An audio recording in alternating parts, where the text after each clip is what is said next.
Hi, everyone. We are here to talk today about our experiences at Black Hat. We have Peter Lowe, Principal Security Researcher at DNSFilter, and I am Serena Raymond, Director of Marketing. And this was both of our first times at Black Hat, right? You'd Yeah, never been before. I had never been. I, of course, have heard of Black Hat since forever and have always wanted to go. This was actually the 25th anniversary as well, so kind of an epic time to be going. The first big reopen as well since the pandemic. I believe there was one last year, but not the same scale. So yeah, it's quite exciting to be there. Very exciting, and my first time in Vegas. So Yes. Yes, and Vegas is an experience. It was my first time at Black Hat, first time at Vegas, and it was a lot to take in. DNSFilter was at Black Hat last year, but it was much more toned down. And obviously I didn't go, and there were I think there was less emphasis on the briefings, at least from what I understand. A lot of them moved remote, whereas this year they were back and they were plentiful. yeah, plentiful is about right. I had a really hard time deciding what I wanted to go and see. I spent a long time looking at the list of briefings and trying to coordinate which ones you could actually go to. And in the end, I didn't really have any idea about what to expect as well. I'd seen some of them, obviously, but it was quite surprising the range of different styles and topics and the people that are involved. Yeah, it was impressive. So 109 different briefings over 2 days that it was possible to go to, and only like 4 or 5 per day, I think, was that you were able to attend. I think so, because outside of the keynotes, they pretty much ran until from between 10 a.m. and 4 p.m. So there wasn't a lot of time with 50-minute sessions. And 109, does that even count some of the sponsored sessions that were happening I in don't the think main so. hall? Yeah, and there were a good number of those. I think they did a full day and a half. So Yeah, I'm quite a happy lot. that so DNSFilter did have its own pre-recorded session there. The trouble with threat intelligence feeds, which I did, and I'm quite glad I didn't bump into myself, I have to say. But we are going to reprise that topic soon, so watch out for an invite to that webinar for anybody who's interested. We're going to retitle it to my original title, which is Why Threat Intelligence Feeds Suck. But anyway, not Right. yeah. The goal is to anger as many people as possible with Yes. titles like this. I haven't pissed off enough people yet, especially some of our vendors. So, got to get on that. So, Exactly. Serena, tell me, what was a highlight for you from Black Hat? So a highlight for me, I would say, there were a few sessions that I really enjoyed, and I guess I just kind of took it all in. I really liked getting to see the different briefings, and like you said, there's different style. Everyone, there were some that I sat in that were incredibly technical. As a marketer, not for me. I thought I could hang, I can't. Yeah. Yeah. So some learning experiences there with, I think, just need to be careful in picking the sessions, because some of them are, they're very much tutorials. Like, you can walk away and take that information and go implement it right now, step by step, how to do it on the command line. Not for me as a marketer, but No. really interesting stuff. Yeah, it was weird. There was definitely a range between hey, this is a very fairly basic introduction to a topic, and there was some general stuff which wasn't technical at all. There was a talk on burnout that I went to that was quite interesting, and then there was there was people with slides with command lines that you could run to execute things, which was interesting. The range was, we did actually submit a proposal for a talk, and I'm sort of glad it wasn't accepted, because now for next year, I think I'm going to have a much better idea about what kind of thing is good or not as well. There were a couple of bad ones as well, which was disappointing.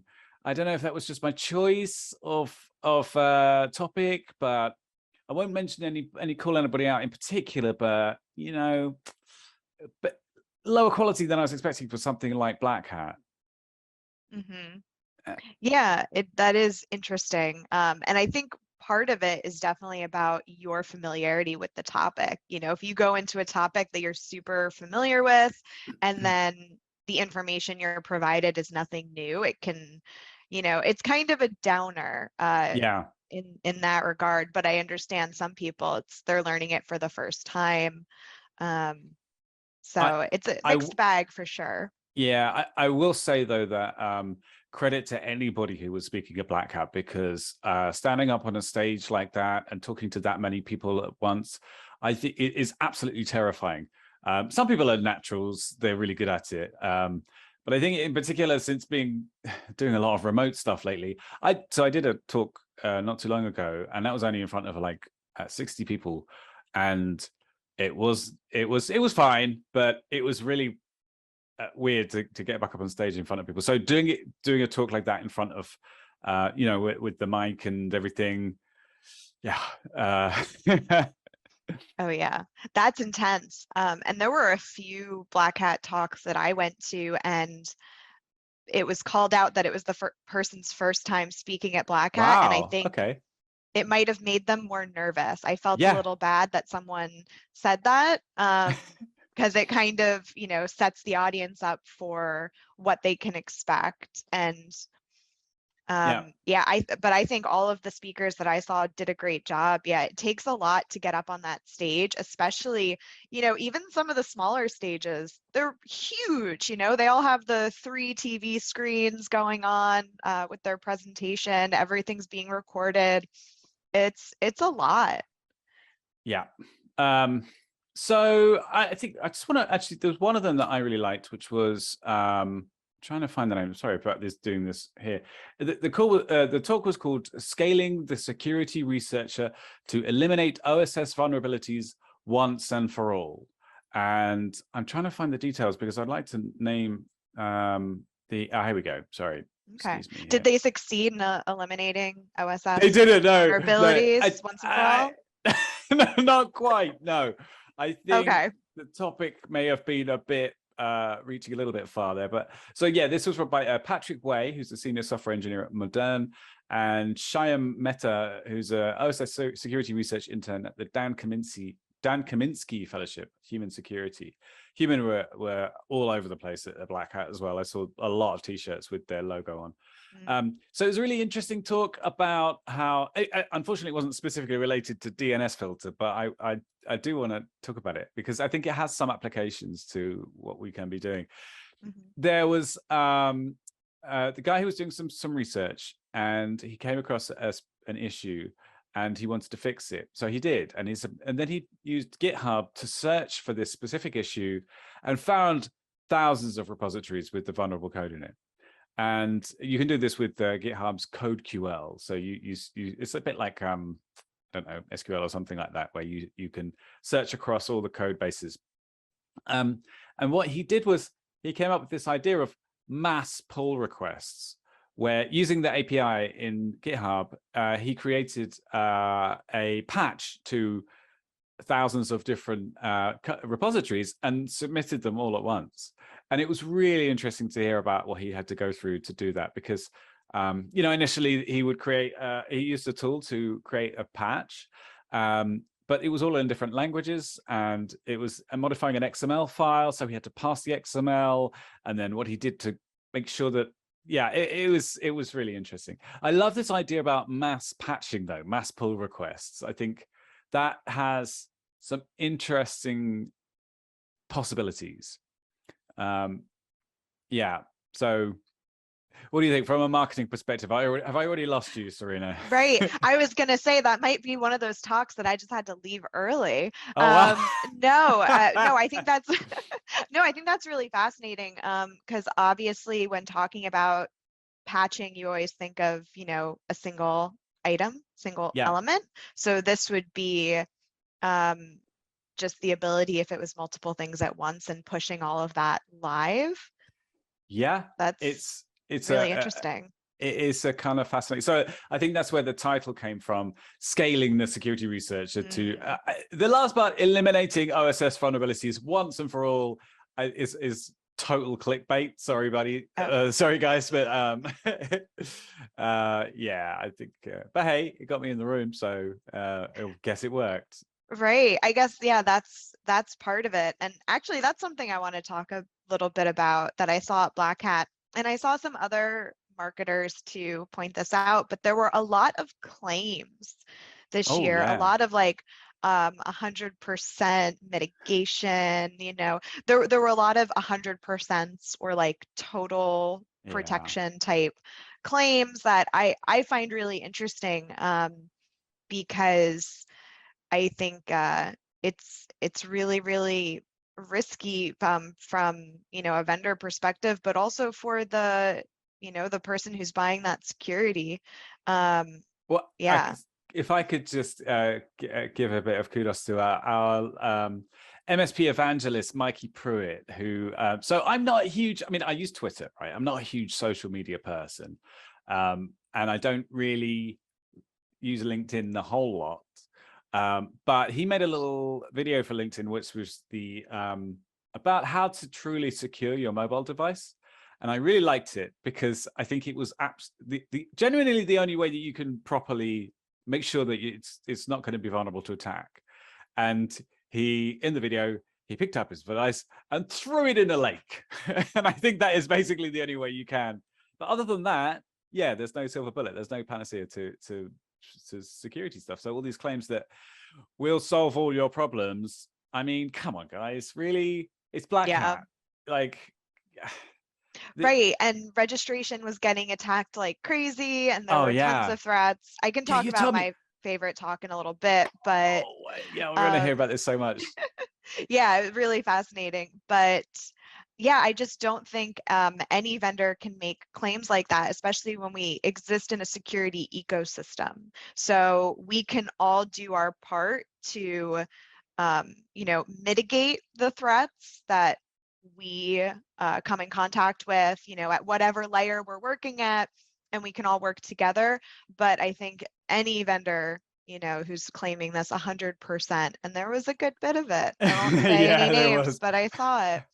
And I just found it really interesting, especially when this is a security conference. There's security professionals, there's people actively hacking away. And to make claims like that, I found a little strange. Yeah, especially at Black Hat, where it's full of, it's not just a security conference, it's like, it's a hacker conference. Although actually that was one of the things about that struck me. So I was expecting a bit more of I mean, it was definitely not like RSA, which was much more corporate. It was definitely more relaxed. There's a lot more jeans and t-shirts, but it wasn't quite as hackery as I had expected. I'll be honest. I think that's probably due to the growth of the conference. I mean, how many people would you say was there? I was thinking about like 10,000, something like that. That sounds right. Yeah, probably like 10,000. So it was a bit more corporate than I expected, a bit more kind of promoter heavy, which is not necessarily a bad thing. It's definitely good to be networking and see the big companies. My favorite part of the business hall was the innovation center, which is all the sort of smaller startups with something new that they're actually genuinely trying to do something different.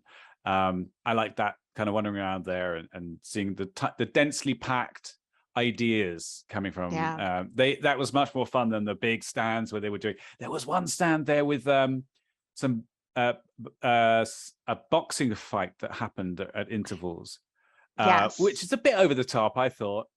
Anyway, next year I hope I'm going to get to go to DEF CON, which is tacked onto Black Hat, or they happen one after the other. Not tacked onto. That's probably going to annoy some people if I say that about DEF CON. But I saw a lot more activity on Twitter after the conference as well about DEF CON, and Black Hat was relatively quiet. I think it's probably due to the people that I follow on Twitter, but yeah. Yeah, that's really interesting. I definitely think, I mean, because Black Hat is in its 25th year, and prior to the keynotes you know, Jeff Moss would get on the stage and he'd talk about how far Black Hat has come.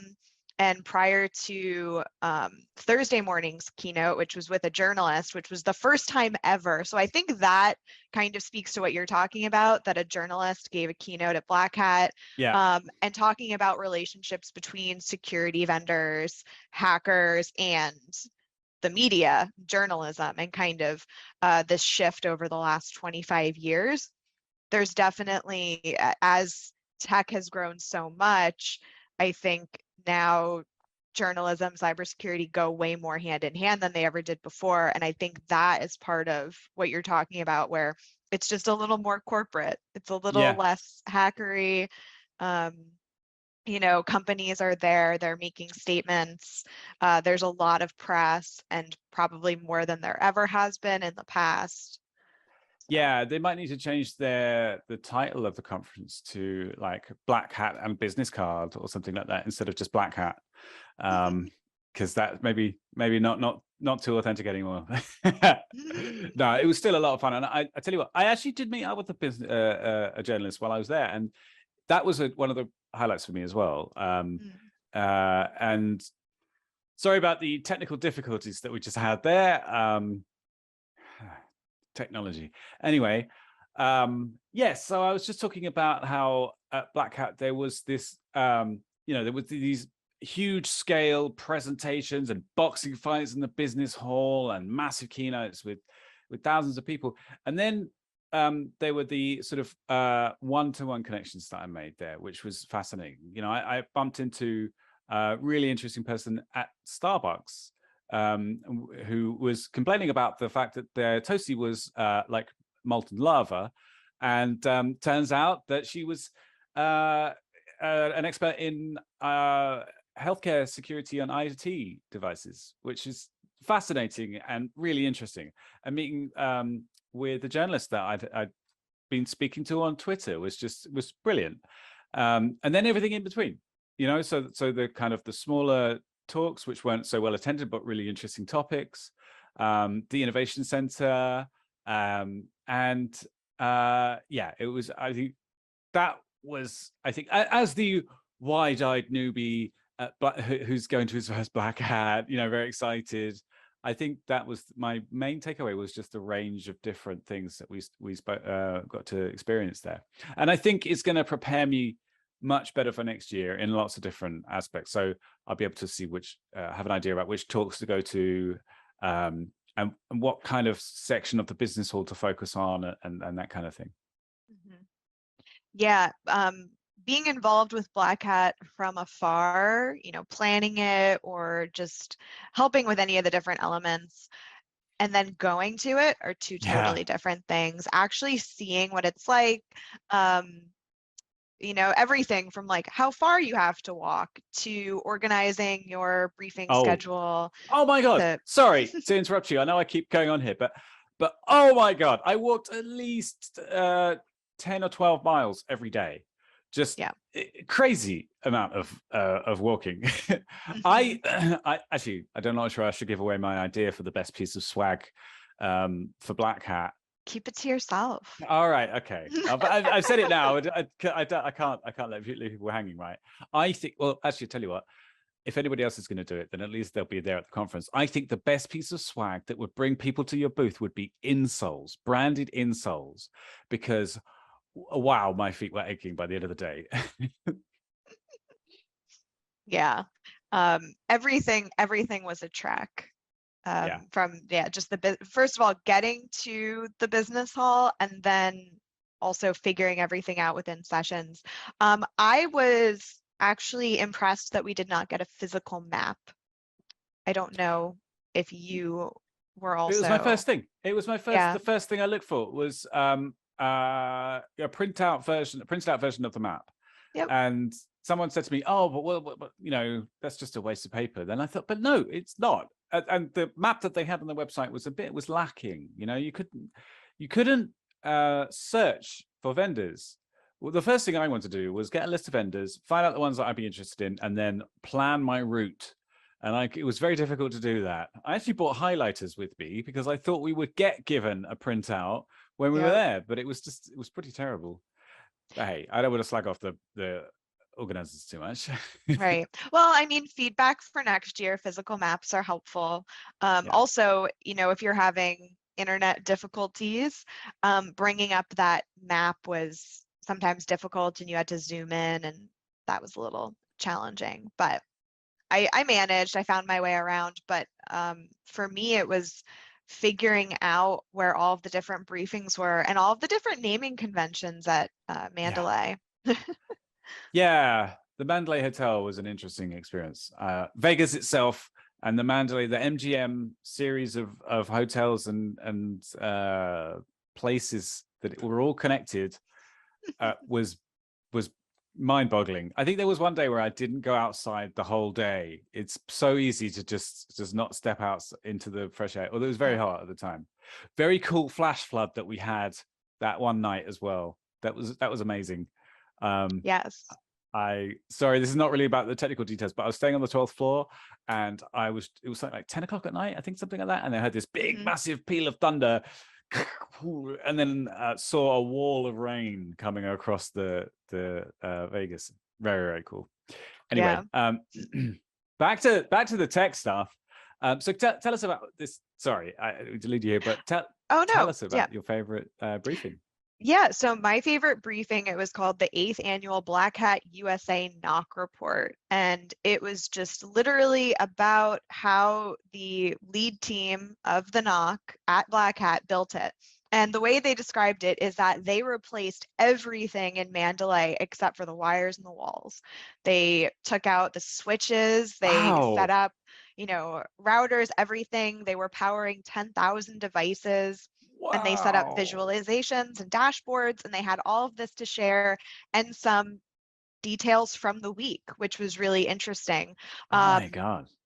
Yeah, it was really fascinating just to see how they built it. And obviously, we went to Black Hat during the business hall during the briefings, but Black Hat really starts the week before with training sessions.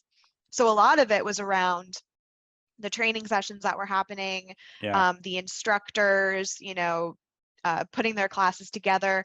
And something that was interesting is they don't really block anything unless it's like very obviously not supposed to be happening. And part of that is because they might be doing something in a class that normally you would block it on a normal network, but at Black Hat you can't. And then obviously you run into issues later where people will take what they learned in class and then go apply it outside. And that's when you have to say like enough. They told one funny story that I guess the press sat in on a training or a briefing. This is years ago, and they learned how to do something, and press were attacking each other in their press box. It's just a bunch of kids, really, isn't it? I mean, yeah. That's amazing. Do you think they need any DNS filtering? I'm sure they do. We should get in touch with them. I think we should call them up. But they do this not just for Black Hat USA, but it's, how many Black Hats there are throughout the world every year. So every single Black Hat, this is what they're doing, which is really interesting. I mean, I know we had some trouble getting the Wi-Fi set up on our booth. Can you imagine doing that for, I don't know how many, 600 companies were in the hall, and doing that like on a regular basis, and then tearing it all down afterwards? Yeah. Wow. Not interested in participating in that teardown. I can tell you that does not sound like fun. Setting it up, maintaining it, that's one thing. But the fact that they all have to, can't take it with you, like, let's get it out of here. Yeah, I offered a bunch of times to help, and Gwen gave me the task of deflating the turtle, which was I'm glad that I contributed to the setup of the booth there. Yes, there's a picture on our Twitter if you'd like to see Peter deflating the turtle. That was the pre-fight, pre-deflation fight. Oh, okay. Yeah. Turtle was very rude about some things. I won't repeat what they said, but couldn't go on, unfortunately. He's in a storage locker now, so. Yeah, he is. Hey, there's something I wanted to ask you about, Serena. So how do you think the representation was for women at the conference? That's an interesting question. I think it was, from what I saw, and I only went to so many briefings, but I thought it was pretty good representation. I know obviously Kim Zetter was the keynote on the second day. She's a journalist. Her talk was really interesting, just kind of highlighting basically supply chain attacks and cyber warfare over the last 25 years. There was another talk that I went to that was two women presenting. It was called Why Aren't Cybersecurity Stats More Like Plane Crashes? And they put together a, and I'm definitely misquoting that title, let me just say that. But the whole idea there was they had put together a proposal for how to basically, when a cybersecurity incident happens, to create a systematic response, create a team, and also publish something about it because something that they do in the airline industry is that they create like a very clear narrative around like, why did this plane crash? Like when the Boeing 747s, I think there were two that crashed, right, a few years ago, and they immediately took the plane offline. They put together reports and they published them, and it was like very clear this is what happened. Whereas in cybersecurity, when an incident happens, there's no clear narrative. It's like, well, we think it was this, and then people have theories. It's much more conspiracy theory based, I feel like, in the cybersecurity world. So the talk was all about that. So that was an interesting talk, but I think those might have been the only ones that I had seen that were actually presented by women out of the probably 8 or so talks that I had gone to. So, a quarter isn't bad, Okay. I guess. But it's hard for me to say because I, didn't, I feel like I didn't get as many talks as I should have. Well, yeah. But I did see a lot of women represented in the business hall from other companies. I met a lot of other women who work in cybersecurity, which was really, really great. Awesome.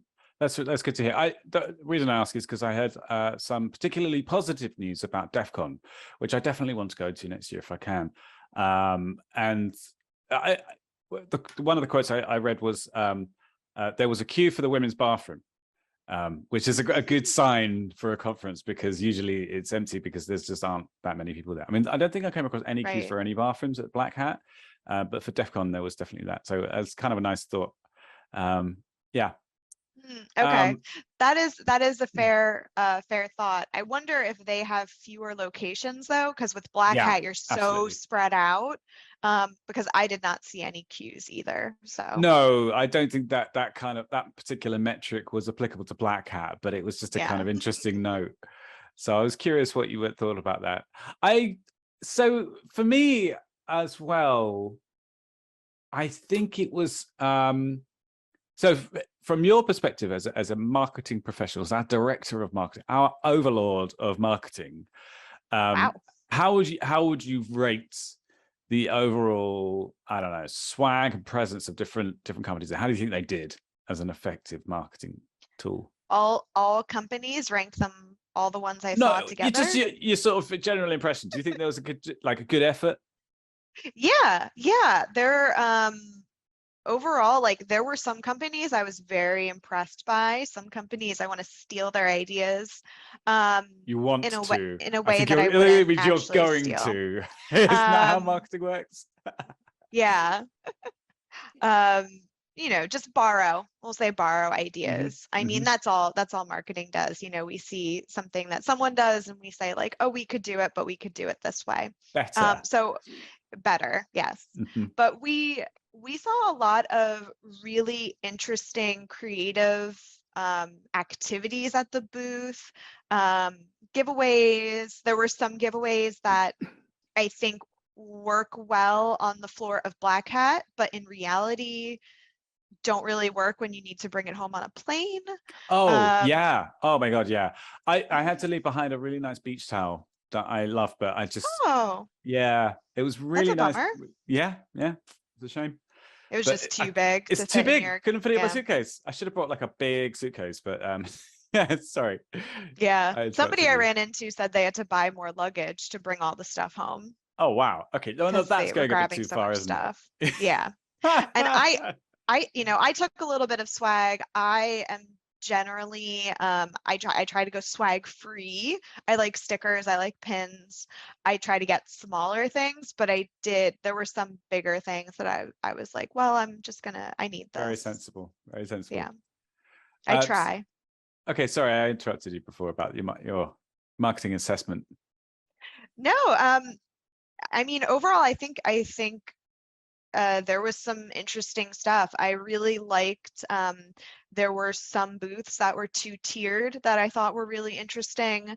There were some booths that were very empty looking, like they had a lot of open space, but not a lot of stuff happening in it. Um, Yeah, and it's that I difficult. found interesting. Difficult to strike that balance between like an empty unmanned booth and like just way too many staff there, I think, because there was a couple when I walked around and there's Yes. like you feel like if you avoid that them because you feel like you're gonna get mobbed if you just walk past that particular booth. It was pretty good Yeah. overall, but yeah. Mhm. I'll say afterwards as well, I was expecting more spam. I think I've gotten about 50 or 60 different emails from different vendors, but I know other conferences I've been to, it's been way more than that. Mhm. But I did get scanned by a lot of companies there. My lanyard got scanned. So I was gonna say, how many badge scans do you think you in particular did? how many did I actually scan, or how many scanned Or my how many badge? scanned you? Be Oh like, God, that's tough. But well, okay, so I have 41 unread emails in my follow-up mailbox from Black Hat. So that's all the okay, ones that I got so sent from people. I'm at guessing least that's about right. 41. Yeah, at least 41. Maybe more. Yeah. Another interesting thing I thought about it was that there were few companies that specialized in DNS security. So Hmm. it gave me some hope that that we've got some interesting stuff to contribute back, because I thought there were a few recognizable names, but that particular area was not as well represented as I would hope, Hmm. which is bad in one way, but then good in the fact that there's some opportunity for us. So I'm looking forward to kind of seeing what we can do. I Um, totally agree. Yeah, and I yeah, think there were very few talks at Black Hat that even touched on DNS. yeah, So um, I think there were one or two, but maybe that's something for next year. I mean, that's obviously your on-demand talk was there, but yeah, that's one something of in the person. things. One of the takeaways for me is that we're well, at least I am in a bit of a bubble. Like, we work with DNS all day, every day, and think about filtering all day, every day. And so it's difficult to kind of step back and think, okay, this is what the general public or even the security industry, how they see DNS security and filtering. And so it kind of reset my perspective a little bit, which I think is going to be useful. Yeah, I think so often, especially with security topics, you don't want to feel like you're restating the obvious or defining things Yeah, that people don't need defined. But I agree, like going to Black Hat, some of the sessions, there were things that were defined, and I realized, oh, this is definitely helpful for some people who work in a totally different security discipline. So they're not dealing with this every day, so they need this refresher. And I think the same goes obviously for DNS, where yeah, it's something on our minds all the time. yeah, We live it, but for anyone outside of our DNS filter bubble, we might need to put out a reminder of what is DNS, how it works, and how it um, is a security vulnerability when it's unprotected. yeah, for sure. Awesome. All right. Well, any final thoughts on Black Hat USA 2022, Peter? I think we covered most things that I'm still um, ingesting. Like I've been back for a week now, nearly a week, and it's still settling. I think that's partly jet lag, but absorbing everything that happened over those few days is going to take a little while. but it was definitely an epic event, and looking forward to next year. Definitely. And DNSFilter will be back at Black Hat USA 2023. Stay tuned for more details. Thanks for listening. Thanks, Serena.